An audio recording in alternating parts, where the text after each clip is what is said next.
Excited about the opportunity to go out here and play another really good team here tomorrow, and a unique situation, being able to play a back-to-back against a really good team, a really physical team, a top 4 or 5 team in this league. So we're excited for that challenge and opportunity, and pleased with some of the things we did today. But at the end of the day, we just didn't play well enough to win the game. But we'll see if we get a chance to roll it out here tomorrow and see where we are then. Questions?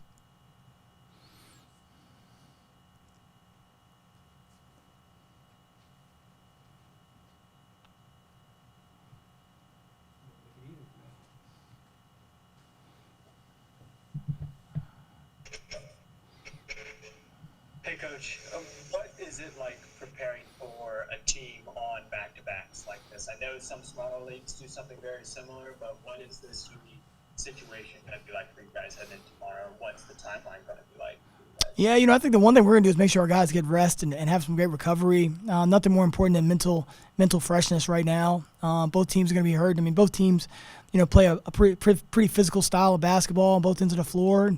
And so it's not going to be a physical thing as much as it's going to be mental tomorrow. So just make sure our guys get plenty of rest, get hydrated. I'm not sure how much the game plans will change from today till tomorrow. I'm sure there'll be some wrinkles and there'll be some familiarity with each team. But it's really going to be a test of wills and find out the team is mentally toughest. And that's a great opportunity for both teams. And with that, what is it? Is there anything you learned today that you will take into tomorrow specifically? Yeah, I'm encouraged. We got to the free throw line 26 times today. Didn't make them. I mean, we're 12 to 26. We got there 26 times. And, for our team, it was the top 100 team in the country making free throws and shooting free throws. That's a good number to be able to get there. We just had a bad day at the line today. So showing some toughness being able to get there. I think the 13 second chance points they got in the second half was an area that we have to continue to get better at. Really got dominated there in the second half on the glass.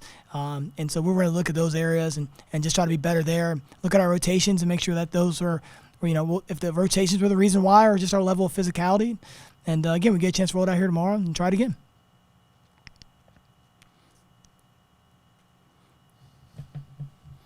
Coach, you allowed 8 offensive rebounds in the second half compared to 1 in the first.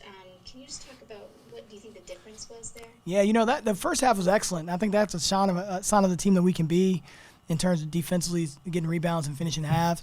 And second half we just weren't as good, for whatever reason. And we're gonna kind of look at the film and kind of figure out what those areas were. Just didn't feel like we were competing as well as we were in the first half. We've got to have great connective energy. Play in and play out, sub in and sub out. And I feel like in that second half, we're really fighting that, from the start of the second half until about 5 minutes left, we're really fighting to have that kind of energy. And, that on the glass, it's all about energy and connectivity. And we just didn't have that, for those 8 offensive rebounds. And they're a team that, they send guys to glass every possession. So you've got to be great in that area or they're going to beat you there. And they beat us there today. Yeah, and more on that energy and connectivity. You guys only had 4 assists throughout the game. Just didn't seem to be a lot of ball movement and support for Bishop and Battle. How do you think you can change that tomorrow? Yeah, I'm going to watch the film and kind of get a better assessment of it. I mean, I thought James actually had some really good passes that we didn't finish. It's kind of misleading because I think he had 5 passes that ended in fouls. So you're looking at that as being potentially 5 assists, and those fouls went to the free throw line, and on 3 of those, we didn't make any of the 2 free throw attempts, right? So that's potentially 6 more points for us on the board or 3 more assists for him. So I think that can be a little bit misleading because we just weren't finishing plays today with the level of physicality. So I'll kind of look at it. I mean, one of the things with the way they play defensively, they put so much pressure on you, so it's really hard to move the ball sometimes. So you just got to be able to get downhill and make plays. And again, we get an opportunity to roll it out here tomorrow. Everything right now is just trying to go 1-0 on Sunday and having great toughness. And, we'll learn a lot about our team tomorrow. And again, really encouraged by having a chance to go out here with these guys with their level of toughness and the level of toughness they've shown all season long.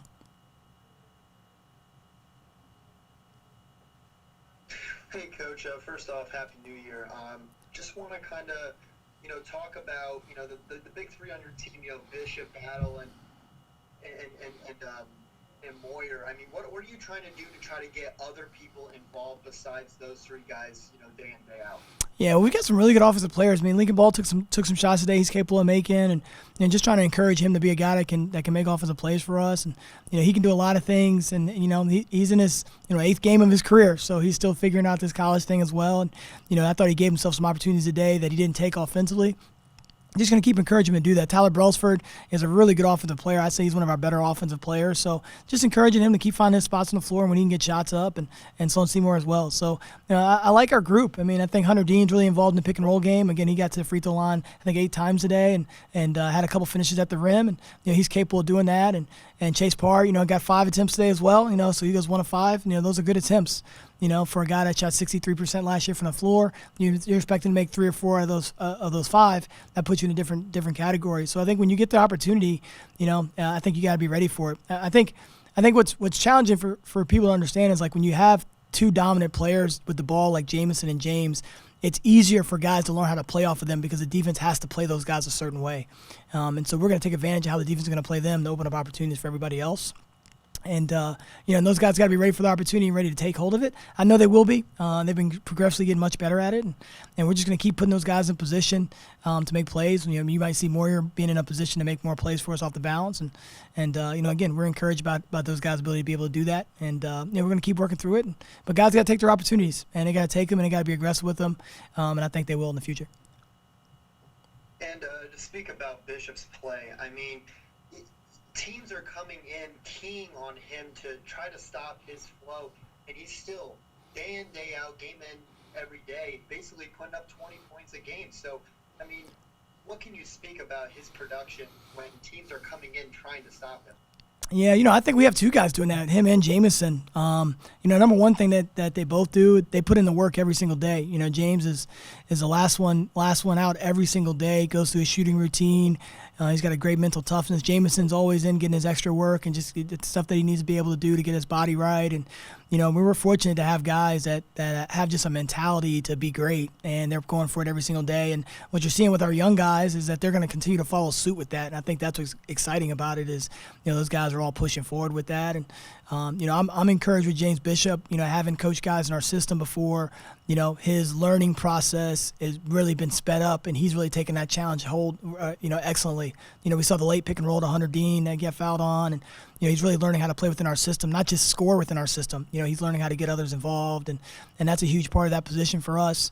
The output in terms of points is always going to be there because they have the ball in their hands, but his ability to create for others, I'm really encouraged with because I think he's done a great job of that and leading the team with the ball in his hands. And again, he's signed up for it every single night. He's got a great demeanor with it. He understands what he needs to do, but he wants to win, and so he's trying to do everything he can to help our team win. And, I expect him and Jamison and the rest of our team to continue to do that. And, again, it's going to be really important for everyone to continue to learn how to play with those guys, and I think these guys really are. And it's going to be scary. And I'm telling you right now, as these guys learn how to play with each other, it's going to be scary because a guy like Lincoln Ball can really score the ball and make plays. Tyler Brailsford can do the same thing. It's going to be scary when those guys get their confidence in the right place and they go and attack it. Thanks, Coach. Thank you. Happy New Year to you as well.